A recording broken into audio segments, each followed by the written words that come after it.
Hello friends, welcome to my channel. ఈరోజు అయితే నిర్మల్కి రాహుల్ గాంధీ ఇచ్చేస్తున్నాడు. ఈ సభకు అయితే పబ్లిక్ మీటింగ్ అయితే మనం వచ్చేసినాం. ఈ పబ్లిక్ మీటింగ్ ఎలా జరుగుతున్నది ఈ వీడియోలో అయితే మొత్తం ఫుల్ వీడియో అయితే క్వాలిటీగా పెట్టాను. ఈ వీడియో ఎంజాయ్ చేయండి. మా ఛానల్లో కొత్త అయితే మా ఛానల్ని సబ్స్క్రైబ్ చేసుకోండి. వీడియో నచ్చితే లైక్ చేయండి.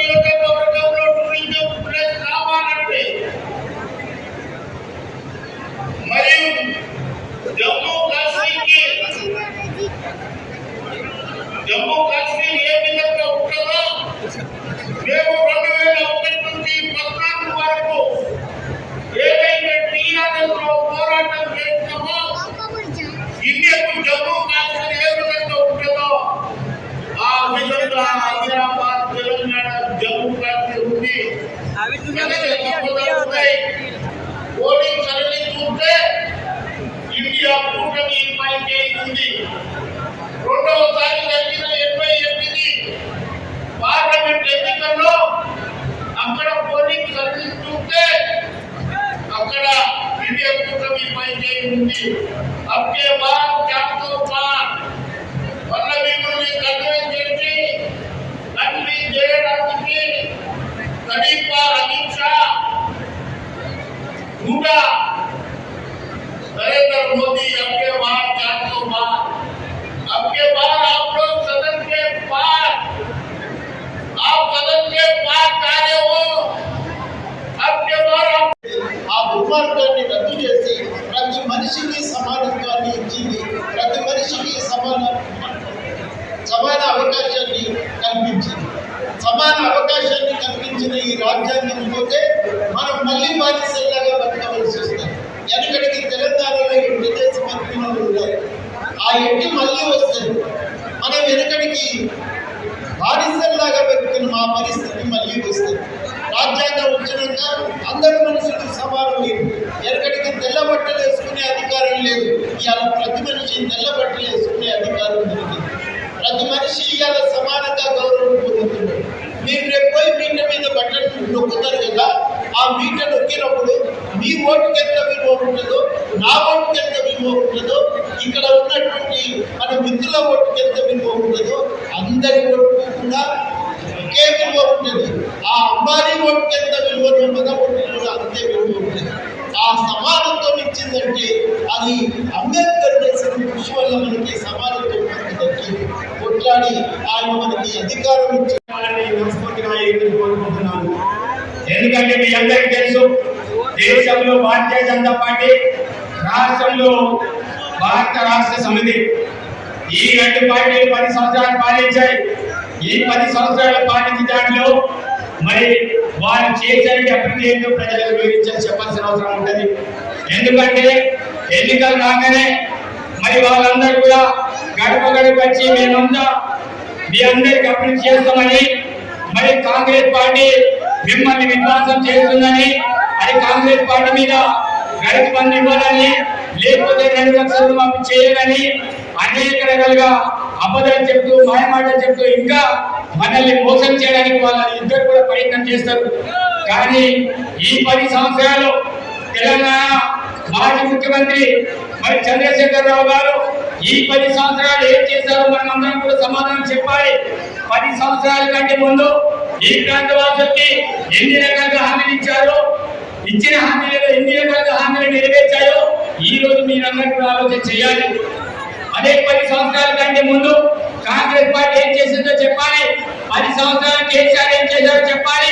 10 సంవత్సరాల తర్వాత ఏర్పడినటువంటి ప్రజాప్రభుత్వం ఈ 4 నెలలు ఏం చేసిందో, అదేవిధంగా గ్రామ గ్రామాన ఈరోజు పాఠశాలల ఆరోగ్యాలు కట్టించింది కాంగ్రెస్ పార్టీ, అదేవిధంగా కరెంట్ తీసుకొచ్చింది కూడా కాంగ్రెస్ పార్టీ, ఆ రోజుల్లో భూటాల కింద భూమి ఇచ్చింది కూడా కాంగ్రెస్ పార్టీ. కాబట్టి ఇవన్నీ చేసింది. మరి 10 సంవత్సరాలు కేసీఆర్ గారు తెలంగాణ రాష్ట్రం రాకంటే ముందు మరి గౌరవ జేసీ కన్వీనర్ కోదండ గారి నాయకత్వంలో మరి తెలంగాణ రాష్ట్రం ఏర్పడిన తర్వాత అనేక రకాల హామీలు ఇచ్చిందో, ఆ హామీలో దళితులు ముఖ్యమంత్రి చేస్తా 10 లక్షల రూపాయలు, బీసీలకు బిగిసి బంధు, మైనార్టీకి మైనార్టీ బంధు, ఆదివాసులకు రాష్ట్ర బంధువులు, ఈ రకంగా బీసీ బంధు కానీ మైనార్టీ బంధు కానీ ఎవరికి రాలే. అదే విధంగా రిజర్వేషన్ కూడా పెంచలేదు. కాబట్టి నల్లాని ఇచ్చిన తర్వాత నేను ఓటేస్తానని అన్నాడు. అందుకే తెలంగాణ ప్రజలందరూ కూడా తిరస్కరించి నువ్వు ఇంటింటికి నిన్ను గద్దెదించడం పాడతామని తెలంగాణ రాష్ట్ర ప్రజలందరూ కూడా కంకణం కట్టి ఈ రోజు కేసీఆర్ని గద్దెదించి ఫామ్ హౌస్ కి పరిమితం చేయడం అనేది జరిగింది. కాబట్టి సోదరులారా మీరందరూ కూడా ఆలోచించండి. ఈ రోజు వాళ్ళిద్దరు కలిసి మరి ఎన్నికలు వచ్చి ఈ రోజు రైతులందరూ రెచ్చగొట్టే విధంగా మరి రైతు బంధు ఇస్తలేదని వాళ్ళు మాట్లాడుతున్నారు. మరి ఆ రోజు కేసీఆర్ అధికారంలో ఉండగా 10 సంవత్సరాలు మరి ఎంతమందికి రైతు బంధు ఇచ్చారు, ఎక్కడి నుంచి డబ్బిచ్చారు ఈ రోజు రైతులందరికీ చెప్పాల్సిన అవసరం ఉంటుంది. ఎందుకంటే ఆ రోజు కూడా కేసీఆర్ ఒకే దెబ్బలో అందరికీ రైతు బంధు ఇవ్వరు, దశల వారీగా రైతు బంధు ఇచ్చారు. ఈ రోజు మేము కాంగ్రెస్ పార్టీ అధికారంలో ఉంది, మేము ఒకే సారిలో రైతు బంధు ఇద్దామనుకున్నాం. కానీ కేసీఆర్ గజానంత కాల్చేయడం అనేది జరిగింది. ఈ రోజు ప్రభుత్వానికి డబ్బు లేకుండా కేవలం వాళ్ళ కుటుంబం అంతా మోడీ ఇచ్చిందా, అమిత్ షా ఇచ్చిందా, ఆర్ఎస్ఎస్ ఇచ్చిందా, బీజేపీ ఇచ్చిందా? ఇవాళ మీరు రిజర్వేషన్లు రద్దు చేస్తామంటాం. రాజశేఖర రెడ్డి గారు ఎవరికి రిజర్వేషన్లు ఇచ్చిండు? ముస్లింలు వెనుకబడ్డ తరగతులకు రిజర్వేషన్లు ఇచ్చిండు. ముస్లింలు రిజర్వేషన్లు ఇచ్చామని చెప్తారు ఇప్పుడు అమిత్ షా. నేను అంటున్నా మిత్రులారా, ఈరోజు వాడే మన రాష్ట్ర ముఖ్యమంత్రి మీదకి పోలీసులు పంపించిండు. అమిత్ షా రేవంత్ రెడ్డి బెంచుగా కూడా దిగలేవు, గుర్తుపెట్టుకో.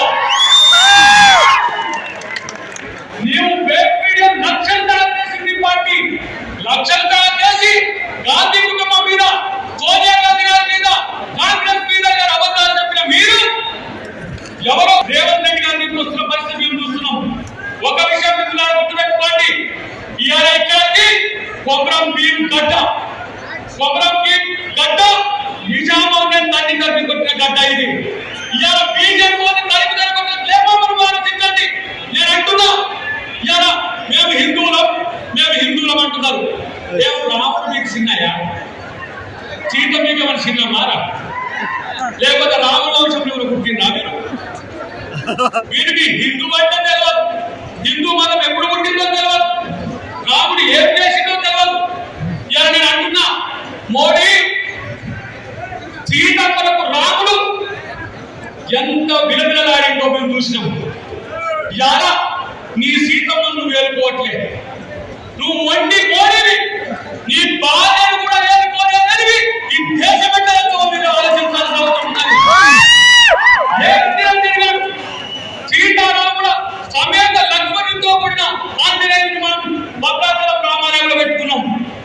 ఏడ్చే రాముడిని బాలరాముడిని అని చెప్పి రామాలయం కట్టినాం. రామాలయం కట్టడమే కాదు చెప్తున్న మిత్రులను గుర్తుపెట్టుకోండి, పక్కనే బాబ్రీ మసీద్ కూలిన ప్రాంతంలో కట్టుతున్నారు. కానీ ముస్లింల మీద విషయం చెప్తున్నారు. ఎందుకు ముస్లింల మీద విషయం చెప్తున్నారు? పాకిస్తాన్ పొమ్మంటే నా దేశం పాకిస్తాన్ కాదు, నేను భారతదేశంలో పుట్టిన ఈ దేశంలో పుట్టిన ముస్లింలు ఈ దేశవాసంగా ముస్లిం మీద నేను చెప్తున్నా గుర్తుపెట్టుకో మిత్రులారా. మోడీ అనేటోడు చేతగాని దద్దమ్మ, మోడీ అనేటోడు చేతగాని దద్దమ్మ. అమిత్ షా లాంటి లఫుట్ గారు పట్టుకునే దేశాన్ని దోచుకుంటున్నారు. ప్రధాని, అంబానీ, అదాని ఈ ముగ్గురు దేశాన్ని దోచుకుంటున్నారు.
నాయకులు నారాయణరావు పటేల్ గారిని మాట్లాడవలసిందిగా ఆహ్వానిస్తున్నారు.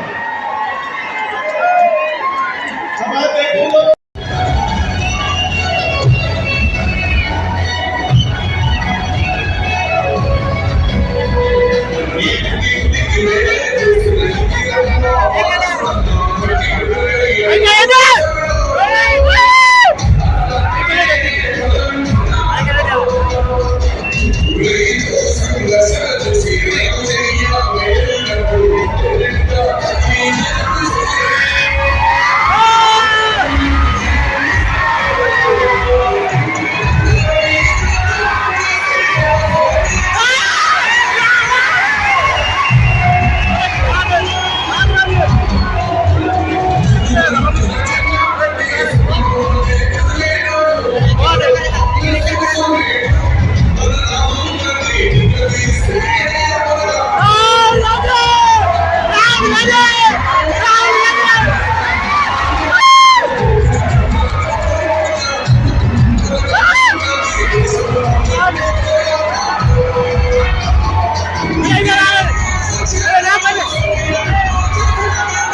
16 लाख करोड़ रुपए मतलब 24 साल का मनरेगा का पैसा नरेंद्र मोदी जी ने 22 लोगों को दिया।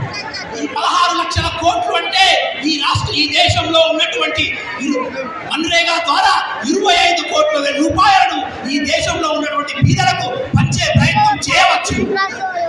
हम मनरेगा लागू करते हैं, प्रेस वाले कहते हैं देखो मजदूरों की आदत खराब कर रहे हैं। మేము ఈ మన్రేగా పద్ధతి ద్వారా ఈ దేశంలో ఉన్న ప్రజలకు సహాయం చేయాలనుకుంటే మన మీడియా మిత్రులు అంటారు ఈ దేశ ప్రజలను మీరు సోమరి పనులు చేస్తున్నారని. हम किसानों का कर्जा माफ करते हैं, मीडिया वाले कहते हैं, बीजेपी वाले कहते हैं देखो किसानों की आदत खराब कर रहे हैं।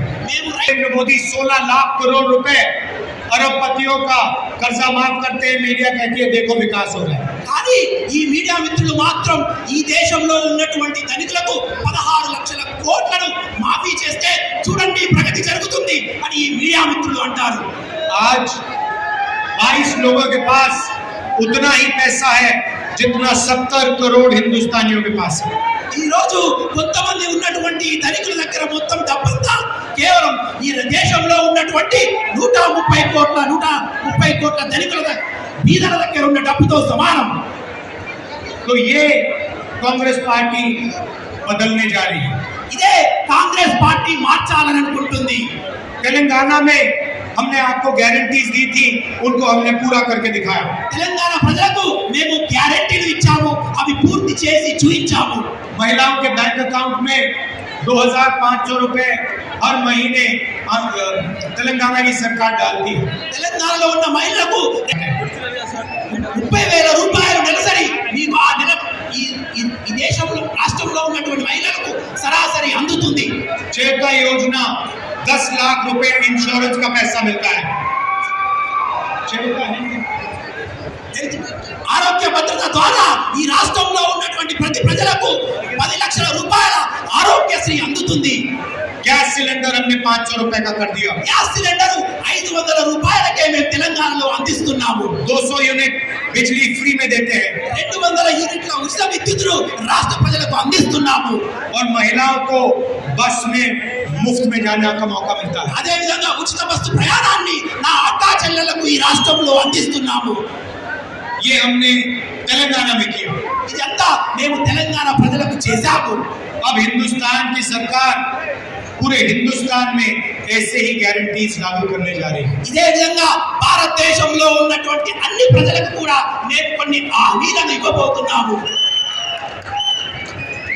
यहाँ आपको महिलाओं को 30,000 रुपए साल का मिलता है।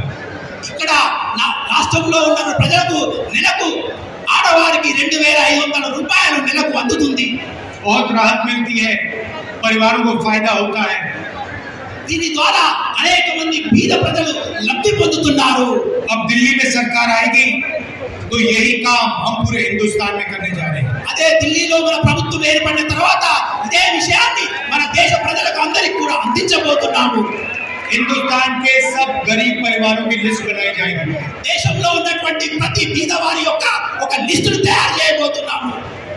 हर परिवार में से एक महिला का नाम चुना जाएगा ప్రతి కుటుంబం నుంచి ఒక మహిళను మేము ఎన్నుకోబోతున్నాము. और उस महिला के बैंक अकाउंट में साल के 1 लाख रुपए हमारी सरकार डाल देगी। అకౌంట్లో నెలకు సంవత్సరానికి 1,00,000 రూపాయలు ఆమె అకౌంట్లో వేయబోతున్నాము. 8,500 रुपए महीने के खटाखट हर महीने महिलाओं के बैंक अकाउंट में। నెలకు 8,500 రూపాయలు ప్రతి పేద మహిళ యొక్క అకౌంట్లో కటాకట్ మేము జమ చేయబోతున్నాము. तेलंगाना के गरीब लोगों को 30,000 रुपए तेलंगाना की सरकार देगी और 1 लाख रुपए दिल्ली की सरकार देगी। 1,30,000 रुपए आपके बैंक अकाउंट में जाएंगे। తెలంగాణ రాష్ట్రం 30,000 రూపాయలు ఈ పేద యొక్క మహిళలకు ఇస్తే ఢిల్లీ ప్రభుత్వం ఈ యొక్క మహిళలకు సంవత్సరానికి 1,00,000 రూపాయలు ఇవ్వబోతుంది. नरेंद्र मोदी जी ने देश के युवाओं को बेरोजगार किया। నరేంద్ర మోడీ గారు ఈ దేశంలో ఉన్నటువంటి యువకులను నిరుద్యోగులుగా మార్చాడు. हम हिंदुस्तान के बेरोजगार युवाओं के लिए एक नई योजना लाए हैं, पहली नौकरी पक्की। మేము ఈ దేశంలో ఉన్నటువంటి నిరుద్యోగ యువకుల కోసం ఉద్యోగాన్ని గ్యారెంటీగా చేసే ఉద్యోగాన్ని పక్కా చేసే ఒక స్కీమ్ తెచ్చాము. जो अधिकार हम मनरेगा में देते थे वही अधिकार हम ग्रेजुएट स्टूडेंट्स को पहली नौकरी पक्की के लिए देने जा रहे हैं। ఏ విధంగానైతే మన్రేగా ద్వారా ఈ దేశ ప్రజలకు మేము సహాయం చేశామో అదే విధంగా నిరుద్యోగంగా ఉన్నటువంటి యువకులకు గ్యారెంటీ నౌకరీ అనే ఒక స్కీమ్ ద్వారా వారికి సహాయం చేయబోతున్నాము. हिंदुस्तान के सारे कॉलेज और यूनिवर्सिटी के ग्रेजुएट्स डिप्लोमा होल्डर्स को ये अधिकार मिलेगा। पब्लिक सेक्टर में, प्राइवेट सेक्टर में, सरकारी अस्पतालों में, सरकारी कॉलेजेस यूनिवर्सिटीज में, सरकारी ऑफिसेज में 1 साल की नौकरी गारंटी करके हम देंगे। ఈ దేశంలో ఉన్నటువంటి నిరుద్యోగ యువకులకు డిప్లొమా చేసిన వారికి, డిగ్రీ చేసిన వారికి, పీజీ చేసిన వారికి ఉద్యోగ గ్యారెంటీతో పాటు ప్రభుత్వ రంగ సంస్థలో, ప్రైవేట్ సంస్థలో 1 సంవత్సరం శిక్షణాన్ని మేము ఏర్పాటు చేయబోతున్నాము. ये दुनिया का पहला स्कीम होगा जहां बेरोजगार युवाओं को 1 साल की गारंटी नौकरी मिलेगी, 1 लाख रुपए साल का मिलेगा और 8,500 रुपए महीने के ठकाठक बैंक अकाउंट में जाएंगे। ఇది దేశంలోనే ప్రపంచంలోనే ఒక చారిత్రాత్మక నిర్ణయం. నిరుద్యోగులైనటువంటి యువకులకు 1 సంవత్సరం ఇంటర్న్షిప్ చేయించడంతో పాటుగా వాళ్లకు ఉద్యోగ బీమాతో పాటుగా వాళ్లకు నెలకు 8,500తో పాటుగా సంవత్సరానికి 1,00,000 రూపాయలు ఇచ్చి ఉద్యోగ భద్రత కలిగించబోతున్నాము.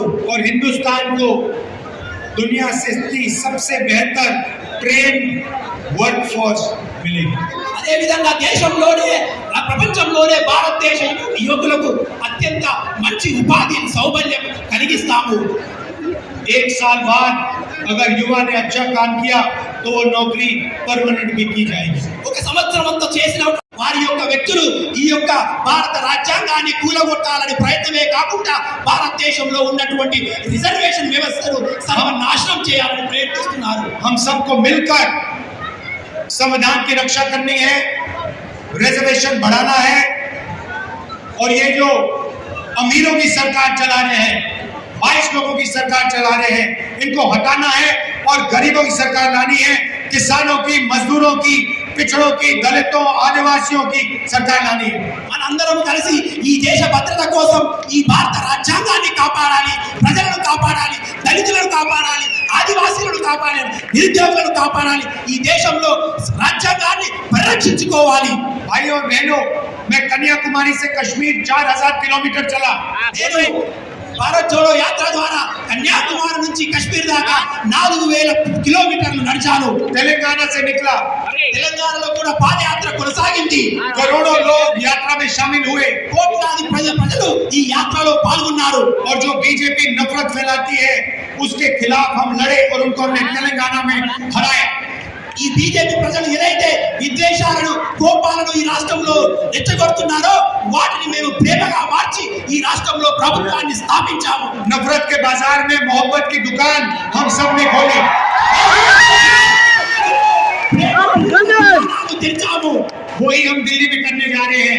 అదే విషయాన్ని మేము ఢిల్లీలో కూడా చేయబోతున్నాము. ये जहाँ भी जाते हैं नफरत फैलाते हैं, एक भाई को दूसरे भाई से लड़ाते हैं, हम मोहब्बत फैलाते हैं, हम इज्जत दिलवाते हैं और हम गरीबों की सरकार चलाते हैं। వీళ్ళు దేశ ప్రజల మధ్య విద్వేషాలు రెచ్చగొడతారు, అన్న తమ్ముళ్ళ మధ్య కోపాలు సృష్టించారు.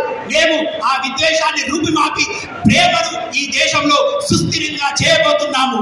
यहाँ पे हमारी एक महिला कैंडिडेट है, ఇక్కడ మన మహిళా అభ్యర్థి ఆదిలాబాద్ పార్లమెంట్ నుంచి పోటీ చేస్తున్నారు. सुगना जी को भारी बहुमत से గెలిపించండి, इनको लोकसभा भेजिए। వీరిని లోక్సభకు పంపించండి, కొట్లాడే గొంతుగా పార్లమెంటుకు పంపించాలని విజ్ఞప్తి చేస్తున్నాను. आप सबका बहुत बहुत धन्यवाद। जय हिंद, जय तेलंगाना। రాజ్యాంగం ద్వారా ఈ దేశ ప్రజలకు అందుతున్నాయి. और बीजेपी के नेताओं ने सीधा देश की जनता को कहा है कि अगर वो चुनाव जीतेंगे वो इस संविधान को बदल देंगे, खत्म कर देंगे। బీజేపీ నాయకులు ఈ దేశ ప్రజలతోని చాలా డైరెక్ట్ గా ఒక విషయం చెప్పారు. మేము అధికారంలోకి వస్తే ఈ భారత రాజ్యాంగాన్ని లాక్కోవాలని, వాళ్ళని వెనుకకు ప్రాణతోలాలని. पूरा का पूरा काम वो 22-25 अरबपतियों के लिए करते हैं।